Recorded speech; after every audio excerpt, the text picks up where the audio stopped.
From high above, it seems to stretch on forever, a vast, unbroken sea of green. This is the Amazon rainforest. It is not an ocean of water, but an ocean of life. It breathes. It grows. It hides secrets older than our own history.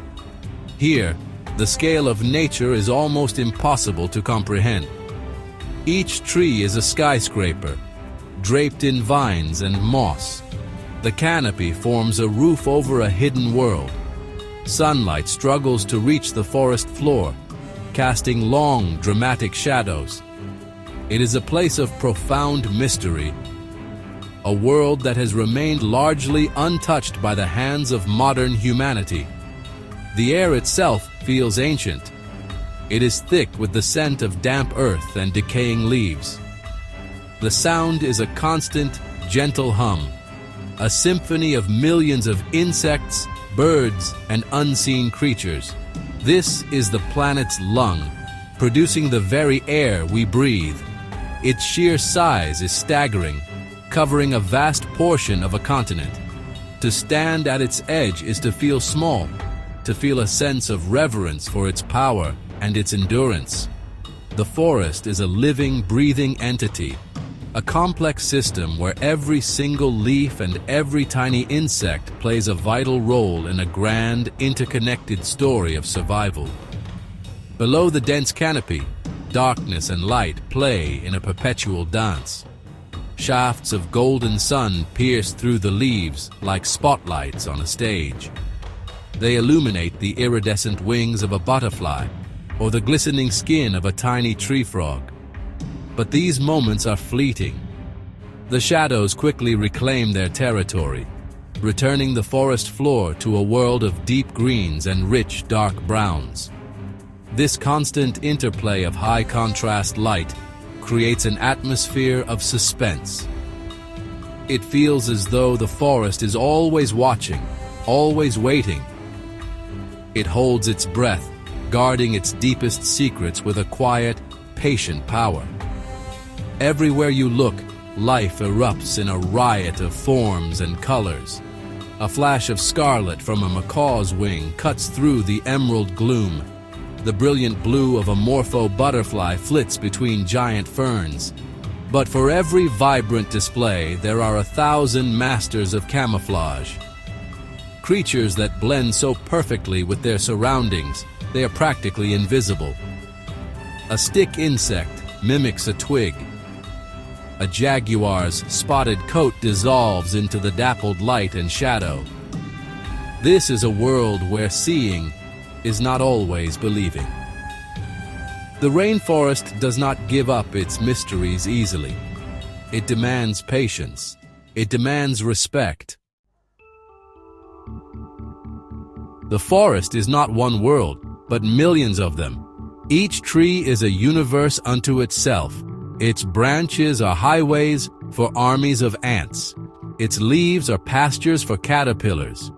In the pools of water that collect in its bromeliads, tiny frogs raise their young. These miniature ecosystems are woven together to form the greater whole. Life here is a vertical journey, from the dark, damp floor to the sun-drenched heights of the canopy. Each level has its own unique inhabitants, its own rules, and its own distinct character. It is a tower of life, built over thousands and thousands of years. Down on the forest floor, life is a battle for inches of light. Fungi glow with an eerie, pale luminescence in the near-total darkness. They are the great recyclers, breaking down fallen giants to return their nutrients to the soil. Strange and wonderful plants have adapted to this low-light world. Their leaves are enormous, designed to capture every last photon that filters down from above. Here, silence is a relative term. The air is filled with the rustle of leaf litter, the snap of a twig, the soft footfall of a creature you will likely never see. It is a place of quiet, constant activity. Climbing higher, we enter the understory. This is a world of shadows and half-light. Monkeys, with their prehensile tails, move with incredible grace through the labyrinth of vines and branches. They are the gardeners of the forest, dispersing seeds as they travel. The air is cooler here, the sounds more distinct. The call of a distant bird echoes through the trees, a lonely, haunting melody. It is a world suspended between the earth and the sky, a place of transition where the rules of the ground no longer apply and the freedom of the canopy is not yet reached. Finally, we arrive at the canopy, the rooftop of the world. Here, life is bathed in brilliant sunlight. It is a bustling, noisy metropolis. Toucans with their impossibly large, colorful beaks call to one another. Troops of monkeys leap from branch to branch with breathtaking agility. Sloths, the very definition of slow motion, hang languidly from the boughs. This is the powerhouse of the rainforest, the place where the vast majority of its energy is made. From this vantage point, the true scale of the Emerald Ocean is revealed once more. It is a kingdom in the sky, teeming with a diversity of life that we are only just beginning to understand. Snaking through the endless green is a network of rivers. They are the arteries of the Amazon. Great, winding ribbons of brown water carrying life and sediment from the mountains to the sea. The river is the forest's lifeblood. It shapes the land, carving paths through the dense jungle. Its waters are murky, hiding as many secrets as the forest itself.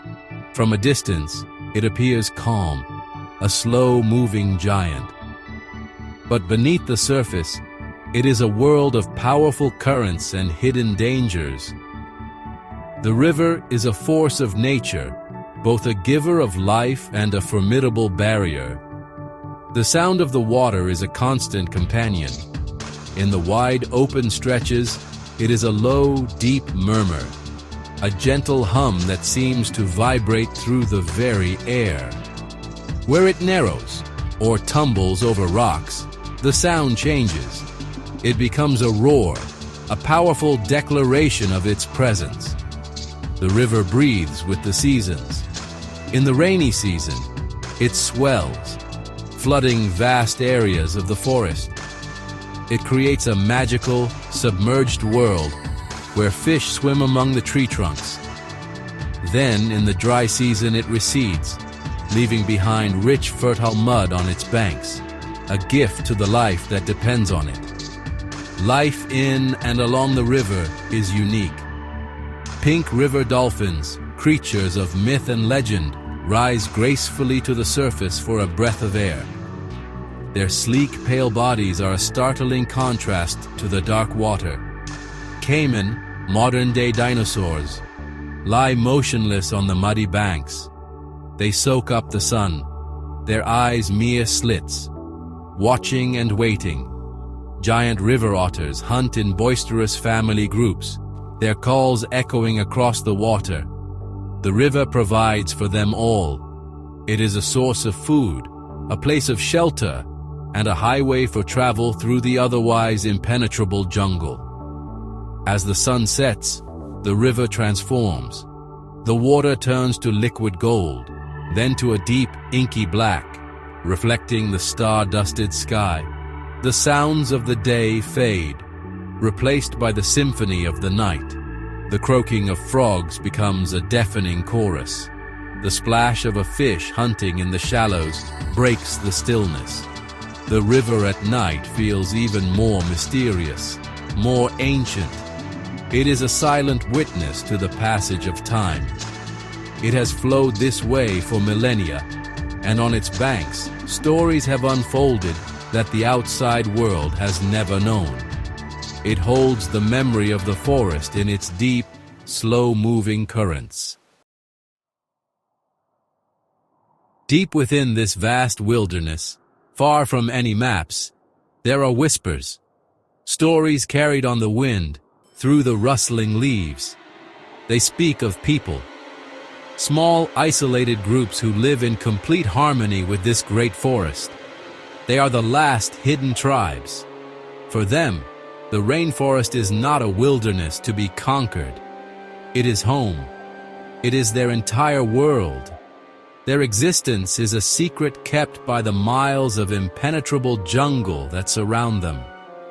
They have remained apart from our world, a living link to a time we have long forgotten. Their knowledge of the forest is intimate and profound. They know the secret language of plants, which ones can heal, which can provide food, and which can be used to craft their tools and shelter. They can read the tracks of animals in the soft earth. They understand the rhythms of the seasons, the coming of the rains, the fruiting of the trees. This is not knowledge learned from books. It is a wisdom passed down through countless generations, an inheritance of survival, written not on paper, but in the memory of the tribe and the landscape itself. To imagine their lives is to step into another reality, a world without steel, without electricity, without the noise of our modern age. Their world is shaped by the sounds of the forest, the call of a howler monkey at dawn, the gentle patter of rain on a palm-thatched roof, the crackle of a fire at night. Their colors are the colors of the earth, the rich red of clay used for body paint, the deep black of charcoal, the vibrant yellows and greens of feathers and flowers. It is a life of deep connection to the earth and to each other. The idea of finding them fills one with a sense of profound awe, but also with a great sense of responsibility. These are some of the last people on earth to live completely independently. Their cultures are precious and fragile. Contact with the outside world, a world they do not know exists, could be devastating. It could bring diseases for which they have no immunity. It could shatter a way of life that has remained unbroken for centuries. The greatest challenge is not to find them, but to protect them, to allow their secret world to remain just that, a secret. Our journey deeper into the forest is slow, deliberate. Every step is taken with care. We are intruders here, visitors in a world that is not our own. The path is not a path at all. It is a trail that must be read in the subtle signs of the forest. A broken twig, a footprint almost erased by the rain, a faint scent on the breeze. We follow the whispers, moving with the quiet reverence of someone entering a sacred place. The air grows heavier, charged with anticipation. The sounds of the jungle seem to amplify, every rustle and call feeling like a signal. The forest itself becomes a character in this unfolding story. Its giant trees stand like silent sentinels, their ancient bark covered in a tapestry of mosses and fungi. The light that filters through the canopy is dim, casting a perpetual twilight over the forest floor. It feels like moving through a great green cathedral. The air is still, and the only sound is the soft crunch of our own footsteps on the damp earth. A sense of being watched is ever present, not by a predator, but by the forest itself. A feeling that we are being measured, our intentions weighed by a consciousness far older than our own. We rely on the expertise of local guides, men who were born on the edge of this great wilderness. They move with a confidence and ease that is born of a lifetime of experience. They see things we do not, a vine that can be used for rope, the distant movement of a monkey high in the canopy. They hear the subtle change in an insect's buzz that signals a change in the weather. For them, the forest is a book they can read fluently. Their quiet gestures and whispered words are our only guideposts in this immense and disorienting landscape. Their respect for the forest is contagious. The journey is measured not in miles, but in days. Each day, the world we know feels more distant. The rhythms of our own lives fade, replaced by the rhythms of the jungle. We rise with the sun and rest when it sets. Our senses, dulled by modern life, begin to awaken. We start to notice the intricate patterns on a beetle's back. We can distinguish the different songs of the birds. We are slowly, gradually, being absorbed by the Amazon. The suspense is not one of fear, but of discovery. A quiet, thrilling hum that underlies every moment, a feeling that we are drawing closer to the heart of the mystery. The signs become more definite. A footprint, clearly human, pressed into the mud near a stream. It is small and bare. Further on, a small clearing, the remains of a fire, the ashes cold but not ancient. Nearby, a discarded piece of fruit, eaten in a way that is distinctly human. These are not just signs of life. They are signs of a specific way of life, a life lived entirely from the forest. Each discovery is a quiet thunderclap, a confirmation that we are not chasing a myth. The whispers are real. People live here now, in this moment. We find a temporary shelter, a simple lean-to made of palm fronds and branches. It is empty, but the feeling of recent occupation is powerful. It is perfectly constructed, designed to shed the heavy rain. It is a testament to an incredible ingenuity, a deep understanding of the materials the forest provides. Inside, the ground is swept clean. It is a home, however temporary. To stand in this space is a humbling experience. It is a glimpse into a world of simplicity and purpose, a life pared down to its absolute essentials: shelter, water, food, and family. The evidence of their skills is all around us, if we know where to look. A trap, cleverly woven from vines, set to catch small animals. A tree, notched with marks to make it easier to climb to a beehive high above. These are not the artifacts of a primitive people.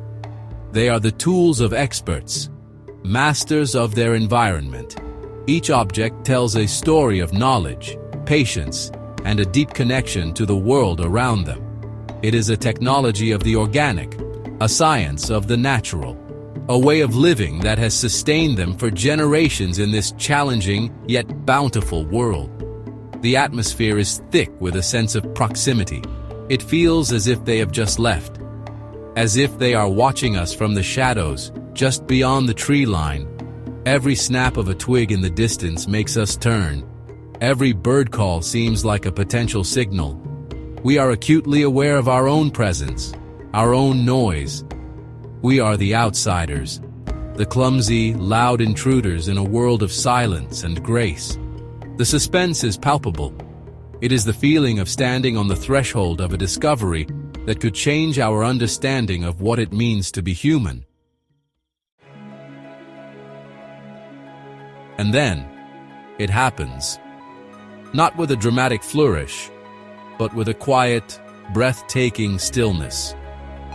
Through a gap in the impossibly thick foliage, we see them. A family group. A man, his skin adorned with red paint, holding a long spear. A woman with a child on her hip. They are moving through the forest with a grace that seems impossible. They are not walking on the ground. They are a part of it. Their movements are fluid, silent. They are completely unaware of our presence. We are watching a moment of ordinary life, yet it feels like the most extraordinary thing in the world. We dare not move. We barely breathe. Our cameras, our technology, our entire world feels clumsy and alien in this moment. We are watching a scene from a time long past. A window into a lost world. The colors are so vivid. The deep red of the man's paint against his dark skin, the bright green of the leaves around them, the earthy brown of the path they follow. The soft piano tones that have been our constant companion seem to swell, capturing the sheer, heart-stopping beauty and fragility of the moment. It is a sacred encounter. The child points at a butterfly, a flash of brilliant blue. The man smiles. A simple, universal human moment. It transcends language, culture, and time. In that smile, we see not a stranger from a lost tribe, but a father, a fellow human being. The gulf between our worlds seems to vanish for a heartbeat. The mystery of the other is replaced by the recognition of the same. The awe we feel is not just for their isolation, but for their humanity, their ability to find joy and connection in a world so different from our own. And as quickly as they appeared, they are gone. They melt back into the forest, swallowed by the green. The leaves close behind them, leaving no trace. It is as if they were never there. A dream. A mirage. But the image is burned into our minds. The silence they leave behind is profound. It is filled with the weight of what we have just witnessed. We have been granted a glimpse into another reality. A fragile, precious world. And we are left with the overwhelming feeling that we must do everything in our power to ensure that they can continue to walk their unseen paths, undisturbed. The existence of these tribes is more than just a scientific curiosity. It is a profound reminder of a different way of being, a different relationship with the natural world. For these people, the forest is not a resource to be exploited. It is a living entity, a provider, a protector, and a sacred home. They live in a state of delicate balance with their environment. They take only what they need. They understand that their survival is inextricably linked to the health of the forest. To harm the forest is to harm themselves. This perspective stands in stark contrast to our own. Our modern world has become disconnected from nature. We see it as something separate from us, something to be controlled, managed, and consumed. The hidden tribes of the Amazon hold a mirror up to our own society. They show us that it is possible to live a rich and meaningful life without destroying the world around us. Their existence is a living testament to the idea of sustainability, a concept we are now struggling to relearn. They are not living in the past. In many ways, they are living the future we must strive for. Their cultures are like precious libraries, filled with an accumulated wisdom of centuries, knowledge of medicinal plants that could hold the cure to diseases, an understanding of ecology that is more holistic than anything we have yet developed, a social structure built on cooperation and community. When a tribe vanishes, it is not just a group of people that is lost. It is a library of knowledge that is burned to the ground. An entire human cosmology, a unique way of seeing the world, is extinguished forever. We lose a piece of our own collective human story. Preserving these tribes is therefore inseparable from preserving the forest itself. They are the ultimate guardians of the Amazon. Their presence has kept vast areas of this wilderness pristine. Protecting their right to live in isolation on their ancestral lands is the most effective way to protect the rainforest. It means stopping the relentless advance of logging, mining, and agriculture that threatens to consume this vital ecosystem. Their survival and the survival of the Amazon are two sides of the same coin. One cannot exist without the other. As we journey back, leaving the heart of the forest behind, the world feels different. The sounds of the jungle slowly fade, replaced by the familiar hum of our own world. But the silence of the deep forest stays with us. The image of the family, moving so gracefully through their world, is a memory we will carry forever. We have been privileged to witness something truly extraordinary. A glimpse of a human story that has continued, unbroken, for thousands of years. It is a humbling and transformative experience. The future of the Amazon and its hidden peoples is uncertain. The pressures on this incredible world are immense. But there is hope. Hope in the growing awareness of the importance of this place. Hope in the work of those dedicated to protecting it. Hope in the resilience of the forest itself and in the enduring spirit of the people who call it home. The fate of this emerald ocean is not yet sealed. Its future rests in our hands. It depends on the choices we make now. These last untouched corners of our planet are not just beautiful landscapes. They are vital reservoirs of biological and cultural diversity. They are libraries of ancient knowledge. They are a promise that a different way of living is possible. They remind us that we are not the only voice in the story of this planet. There are other melodies, other rhythms, other ways of being. And these other voices deserve to be heard, to be respected, and to be allowed to continue their song. To protect the Amazon's hidden tribes is to protect a part of ourselves, the part that remembers a deeper connection to the earth, the part that yearns for a world where humanity and nature can coexist in harmony.